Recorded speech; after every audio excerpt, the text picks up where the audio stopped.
हिंदू होने के नाते, एक सनातनी होने के नाते माननीय अध्यक्ष जी, हम तो ये कहते हैं कि न्यायालय किसी भी मंदिर पर सर्वे का अगर कोई आदेश करती है तो मैं नहीं समझता कि किसी भी सनातनी, किसी भी हिंदू को कोई आपत्ति होगी। हमने किसी के धर्मस्थल तोड़ के अपने धर्मस्थल नहीं बनाए, करें जहां करना हो सर्वे करें। हम कभी गुम्मा अद्धा नहीं चलाएंगे, हम पत्थरबाजी, हम न्यायालय के निर्णय का सम्मान करेंगे। न्यायालय ने किसी सर्वे का आदेश दिया तो उस आदेश को पलटने के लिए क्या तरीका है? उससे बड़ी अदालत नहीं जाए कि सड़क पे खड़े होकर के पत्थर प्रशासन के ऊपर और पुलिस के ऊपर चला जाए। इस सदन की कार्रवाई लाइव देखी जाती है, रिकॉर्ड रहता है। माननीय नवाब साहब हमारे बहुत अच्छे मित्र हैं, साथ में मंत्रिमंडल में भी रहे। पहली बात तो यह स्पष्ट हो जानी चाहिए कि जो सर्वे हो रहा है वो न्यायालय के आदेश पे हुआ है, और जितने लोग बोले हैं इन्होंने पत्थरबाजी का कोई जिक्र, कोई चर्चा नहीं की। अब हम एक चीज तो ये भी जानना चाहेंगे कि क्या पत्थरबाजी करने से न्यायालय का आदेश बदल जाता है? अगर न्यायालय ने किसी सर्वे का आदेश दिया तो उस आदेश को पलटने के लिए क्या तरीका है? उससे बड़ी अदालत नहीं जाए कि सड़क पे खड़े होकर के पत्थर प्रशासन के ऊपर और पुलिस के ऊपर चला जाए। आज तक कभी प्रशासन का निर्णय, न्यायालय का निर्णय इससे बदला हो तो?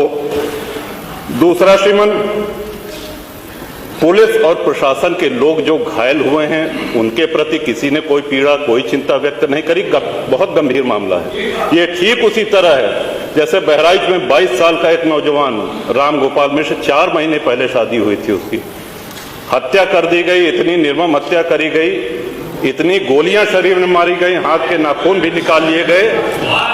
अपराध क्या था कि उसने अपने धर्म का एक झंडा लगा दिया। श्रीमान, इसी चर्चा में एक बड़ा रोचक तथ्य सामने आया। माननीय नवाब साहब ने कहा कि कुंदरकी में लूट हुई है, लूट करके, वोट लूट करके ये विधायक बन गए हैं। वरना कुंदरकी में 65% मुसलमान हैं, 35% हिंदू हैं, तो रामवीर सिंह कैसे जीत जाता? ये कार्रवाई में है हमारा।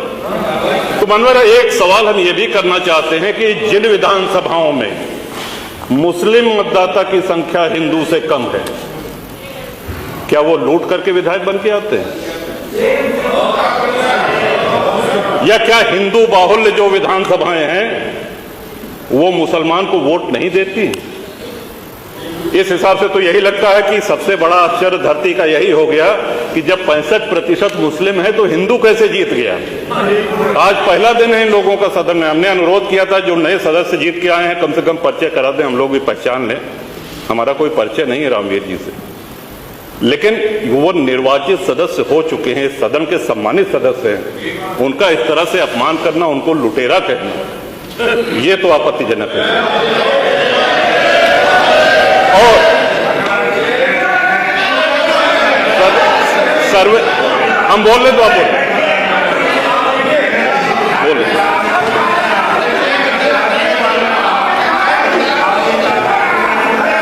माननीय अध्यक्ष जी, 2 मिनट में अपनी बात समाप्त कर रहा हूं। 2 मिनट में अपनी बात समाप्त कर रहा हूं। हम लोगों ने भी बड़े धैर्य से सुना। तो इस सदन का एक क्राइटेरिया, एक मापदंड क्या ये तय मान लिया जाए कि जहां हिंदू अधिक है वहां हिंदू विधायक को ही जीतना चाहिए, मुस्लिम विधायक सिर्फ वहीं से जीतना चाहिए जहां मुस्लिम की आबादी 50% से अधिक है? अगर ऐसा नहीं हुआ तो ये मान लिया जाए कि वोटों की लूट हो रही है या विधायक लुटेरा बन के वोट को लूट करके जीत करके आया है, बेईमानी से आया है। तो श्रीमान, ये तो इन शब्दों को कार्रवाई से हटाया जाना चाहिए। ये सदन के विधायक का अपमान है। और एक बात और कही गई कि सर्वे शांतिपूर्ण चल रहा था।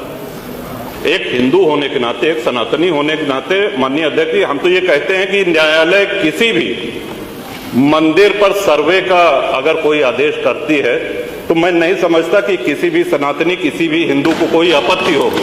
हमने किसी के धर्मस्थल तोड़ के अपने धर्मस्थल नहीं बनाए, करें जहां करना हो सर्वे करें। हम कभी गुम्मा अद्धा नहीं चलाएंगे, हम पत्थरबाजी, हम न्यायालय के निर्णय का सम्मान करेंगे। तो शासन का काम, प्रशासन का काम तो न्यायालय के निर्णय को लागू कराना होता है। तो इसलिए माननीय अध्यक्ष जी, इस पे चर्चा कराई जाए। चर्चा में भाग लेने की इच्छा इधर भी है, इधर भी है, बहुत से लोगों की है, और चर्चा कराई जाएगी तो बहुत सी सच्चाइयां सामने आएंगी। बहुत बहुत नेता पे विपक्ष।